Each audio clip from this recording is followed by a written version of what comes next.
Okay, Krista, thank you so much. I'm so excited to be here and ask you some questions. Yeah, no, thanks for being able to pop on tonight because I know you've been really busy and you've been working on your book project. So, yeah, tell me a little bit more about what's going on with that.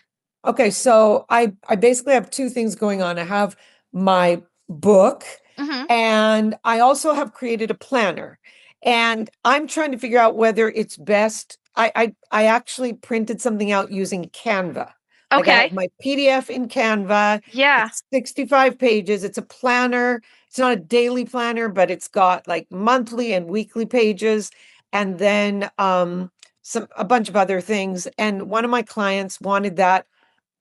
I had actually originally intended it to be a digital thing, an ebook, Yeah.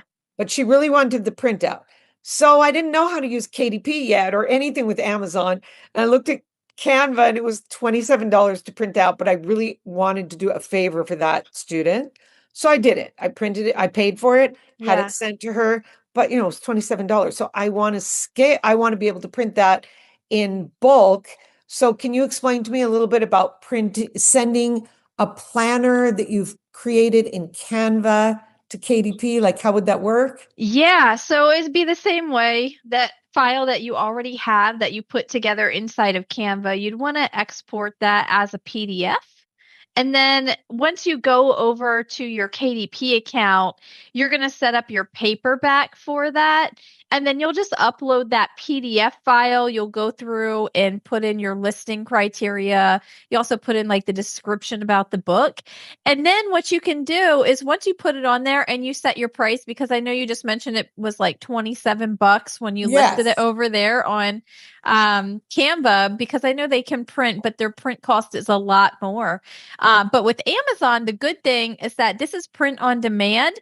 So you don't have to buy a bulk inventory to sell. It's going to sit there on Amazon, and your author copies are probably going to be like most of my author copies are about $3 when I order author copies. So imagine the savings on just one book. And the other thing that's beneficial is like you don't have to order a minimum number of author copies. They don't make you buy like 40 or 50 author copies.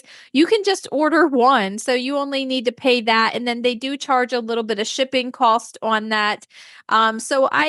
Because I also do hold an inventory because I sell on some other platforms and mail my own books in some cases. But Okay. sometimes sometimes I order a set of 25 just to have like some in-home inventory. If I go to Okay. shows or events and I want to sell some at events, then I have some on hand that I can bring and give away or sell at events. So like it's good to be able to do that and not have to drop a lot of money if you're only getting your author copies for, $3. So I think that would be a great way to offload that project. Okay. And then about price, does the creator set the price? Does Amazon have any say? Like, how does that whole thing with the work with price? Yeah, no, that's a good question. So I actually just made a video on this today. Oh, Yeah, I made a video on my socials actually talking about KDP royalties. Actually, it was after my call with Steve this morning. I jumped on Steve's live and he was like, okay. "Oh, what are you going to do today?" I said, "Oh, I'm going to make a couple videos." And then one of the ideas was like, "Oh, I'll talk about KDP royalties." So when it comes down to royalties, it is basically Amazon is getting a cut of this book that you produced and put together. So they're taking the money off the top and they're just going to give you the leftover. Now, to determine how much money you get as a royalty depends on a lot of things. So, excuse me, I've got a little cold. No problem. Take care. So, it depends on a couple of different things. Number one, how many pages are in your book, right? So let's say if you're doing a paperback book and you decide, let's say you have 100 pages in that paperback book, and then you have to decide, are you doing color in your book? Do you want full color or do you want black and white? Because when you go full color, that is when your printing cost significantly goes up and you're not making as much money. So let's say an example there could be if you have a 100-page book and you're pricing it, you get to set the price. It will tell you if you're out of bounds. Like you'll get a warning saying you can only set it so high or well, actually you can only set it so low because they're Okay. making sure they're getting enough margin to where you can also have some kind of royalty that also comes in. All right. So, but let's say if you took a book and you had 100 pages and you listed it as 14.99 and it's in black and white. Well, you might make, let's say, off the top of my head, maybe $6 a royalty on that book. Okay. And then if you had it in full color, you might only, and the book is still 100 pages and you're doing a paperback and you're pricing it 14.99, you might only get like $1 or something, on the Okay. royalty. So the printing, the when you go for a higher quality printing, you actually have to price those books a little bit higher to make the royalties make sense for profitability.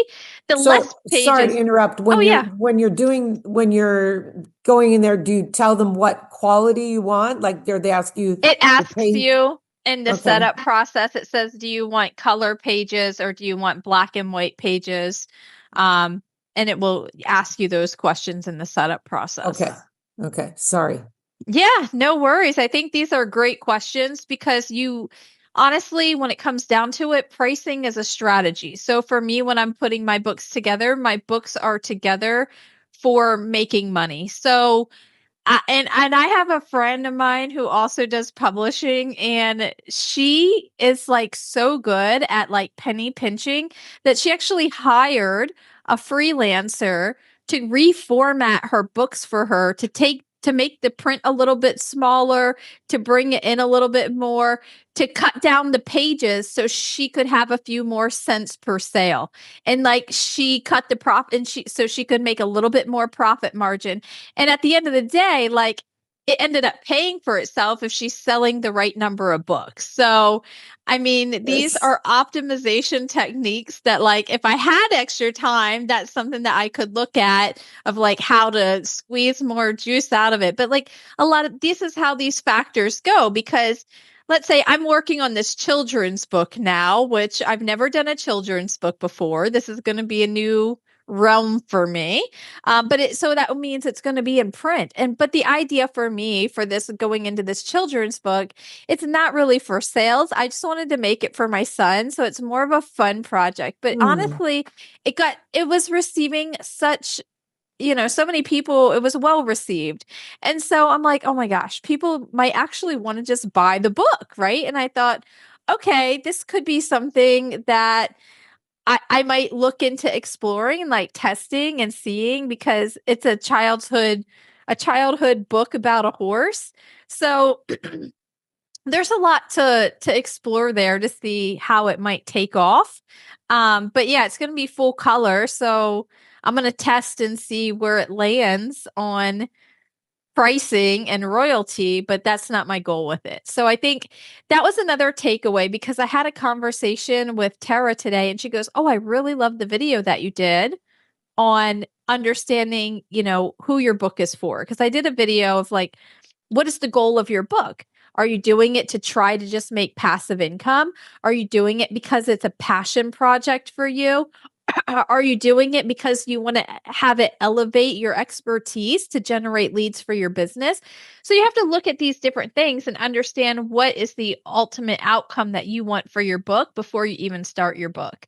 And so for me, this one with the childhood book, it's actually, I would say, a learning experience, but then it's also like a passion project for me to do for my son. So, I love that. yeah, yeah, Okay. So, um, what was the last thing I wanted to ask you? Oh, yeah. If I want to do a calendar for 2027, yeah. what is the timeline or an academic calendar, like starting September 26th until what's the time? Like, do you think calendars are a good idea?